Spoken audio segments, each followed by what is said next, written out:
Monday, 7th October 1985, a lonely Italian cruise ship named SS Achille Lauro stops at the port of Alexandria in Egypt. It was the 5th day of the cruise ship's journey, which started its journey from the Italian city of Genoa.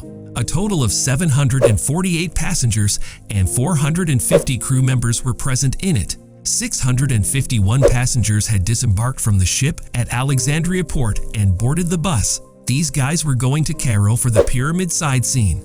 After their departure, the ship captain exited the Alexandria port and directed the cruise ship with the remaining 97 passengers to Port Said, Egypt, 225 kilometers west. Here, after 14 hours, the tourists going to Cairo will join the cruise ship from the back.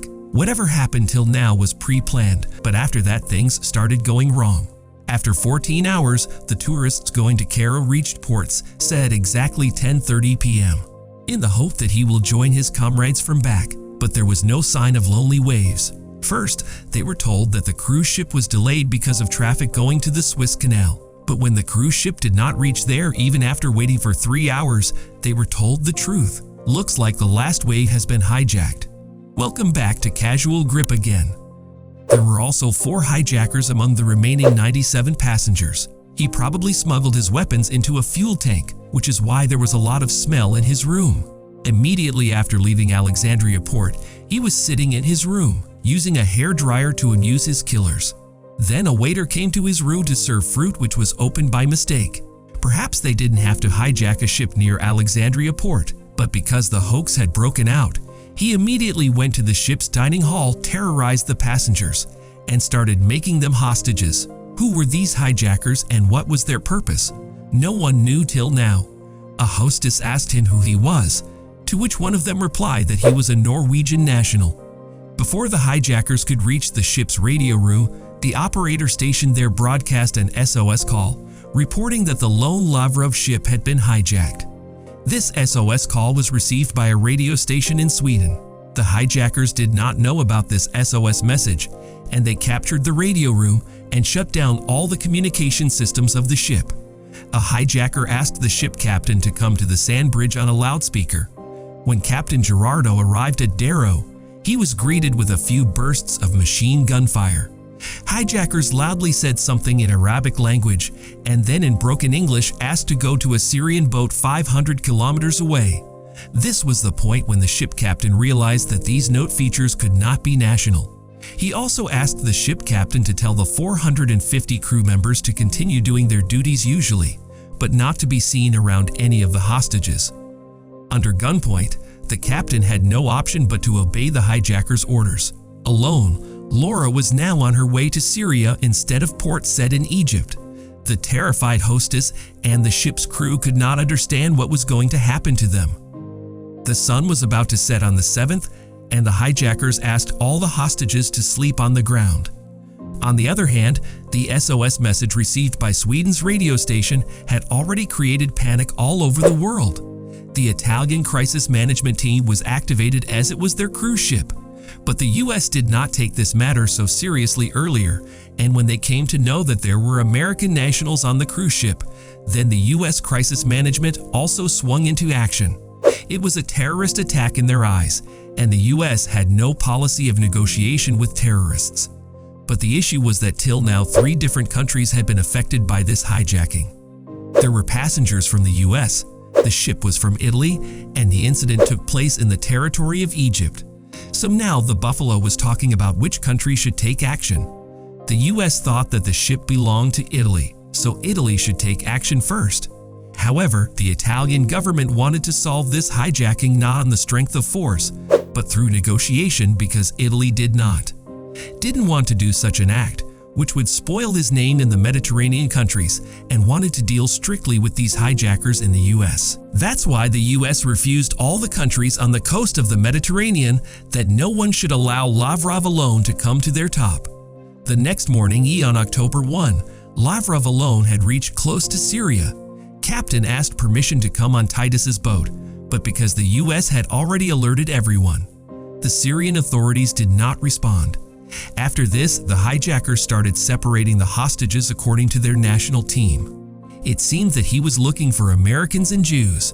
They separated a total of 20 passengers, including an old age couple. Manuel Killing, hate, and wheelchair-bound husband of 69 years, Leon Killing for hijackers, asked these 20 people to shift to the upper deck. But Leon Killing's offer could not go up because of his condition. His wife raised a hue and cry for leaving him alone, but the hijackers silenced her at gunpoint. Leon Killing offer was very angry about this and was continuously calling the hijackers bad. For a long time, when Laura alone did not get permission to enter Syria, the hijackers finally radioed their demands to the Syrian authorities. One of the four, who appeared to be their leader, told on the radio that he belonged to the PLF, Palestine Liberation Front, and wanted Israel to release 50 of his comrades. Everything was now out in the open. Those calling themselves 9 Regions were actually Palestinians. The name of this hijacker was Yusuf Majid Mulki, and he finally said that if his demand was not met by 3 o'clock, then the lice present in the ship would die. They will start killing them one by one. Now this case had become more complicated, in which 3 more characters were also directly affected. The deadline given by the Syrian, Israeli, and Palestinian hijackers started coming closer, but neither their demands were fulfilled nor any negotiation team could reach the ship. At 3 o'clock, he sent a message to Tata Sports saying that he had killed 1 American passenger and now it was the turn of another. But the Titus officials paid no heed to his words and asked him to leave. When the hijackers felt that their pulses would not be accepted here, they asked the captain to go to Cyprus. Meanwhile, a rumor had spread in the U.S. intelligence network that an American passenger had been killed and there was no confirmation on the other side. Now that the hijackers had been identified, Italy directly contacted Palestinian President Yasser Arafat, who was also the chairman of the Palestine Liberation Organization, and asked him whether the PLO had any involvement in the hijacking. Yasser Arafat not only disowned this hijacking, but also sent a negotiation team to Egypt to settle the matter. Abu Abbas was also on this team, who was the leader of PNS. Abu Abbas made contact with the hijackers through a Cyprus radio station and told them to immediately go to Port Said in Egypt and treat all the passengers well. Mulki, who was the leader of the hijackers, obeyed Abu Abbas and asked the captain to go to Port Said in Egypt. On reaching Egypt, Abu Abbas also apologized to the captain and had a private conversation with the hijackers. Actually, Italy and Egypt wanted to end this matter without dirty hands, because this matter was earlier between Steele and Israel, and who would want to dirty their house in another's fight. But the US wanted that they were terrorists and no negotiation should be done with them. Negotiations had started despite US protests.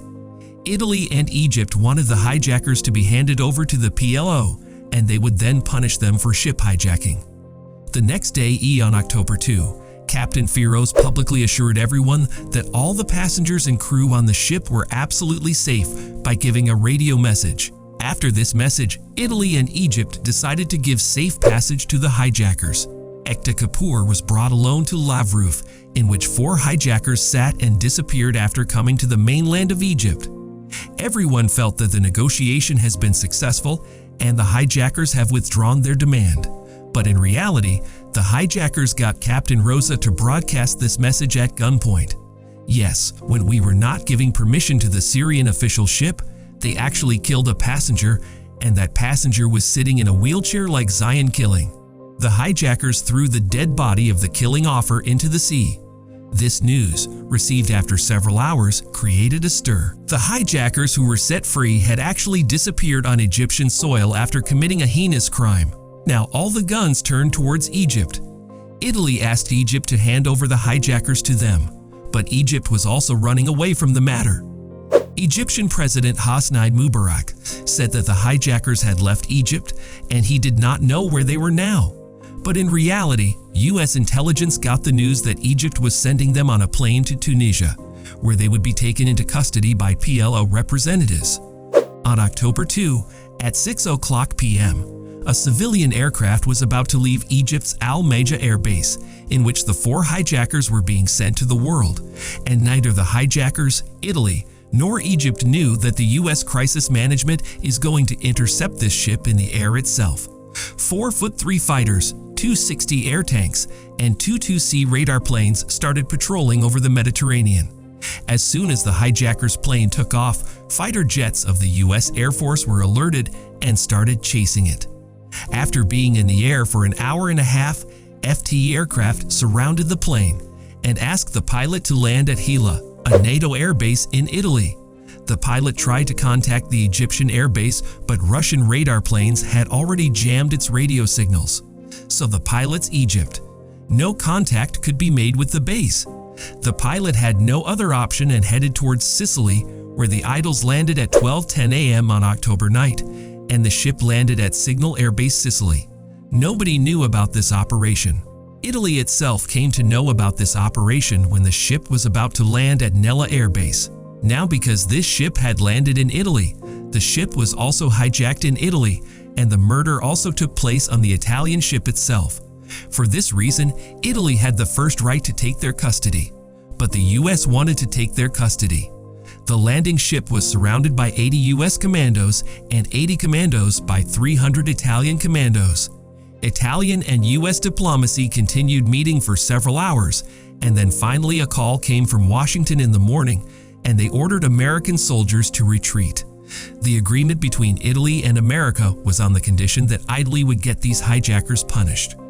Along with those 4 hijackers, the Italians also found another important personality in the sinking ship, and that was Abu Waqas, the leader of the PLF and sent by Yasser Arafat.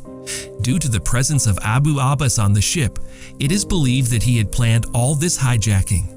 But there was no confirmation whether Yasser Arafat knew about it or not.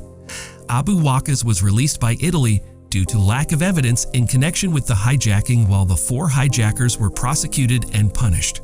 The hijacker who committed the killing, Anmol Key, was sentenced to 30 years, while the other 3 hijackers were given 15 to 25 years. Later it was learned that they not only wanted to hijack the ship, but also wanted to use this cruise ship to attack Israel's Port Asher, and this step was taken recently due to Israel's bombing. The body of UN killing offer was recovered from the Syrian court on October 13 after 5 days and was sent to the home country after autopsy. Hope you guys will like and share this video of Casual Grip 2. Thank you very much for your lovely comments. See you in the next great video.